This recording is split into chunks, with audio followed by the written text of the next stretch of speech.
રાજકોટ રેન્જમાં આજે મહત્વપૂર્ણ હલચલ જોવા મળી રહી છે. નીડર અને કડક એવા જણાતા આઈપીએસ નિર્લિપ્ત રાય રાજકોટ રેન્જના નવા આઈજી તરીકે આજે સત્તાવાર રીતે ચાર્જ સંભાળી લીધો છે. ચાર્જ સંભાળતાની સાથે જ તેઓ એક્શન મોડમાં પણ આવી ગયા છે.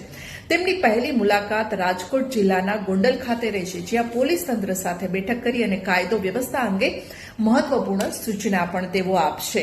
ગોંડલમાં છેલ્લા કેટલાક સમયથી ગુંડાગીરી અને ગેરકાયદેસર પ્રવૃત્તિઓને લઈને અનેક ચર્ચાઓ ચાલી રહી હતી, ત્યારે કડક છબી ધરાવતા અધિકારીની નિમણૂકને સરકારનો સ્પષ્ટ સંદેશ પણ માનવામાં આવી રહ્યો છે.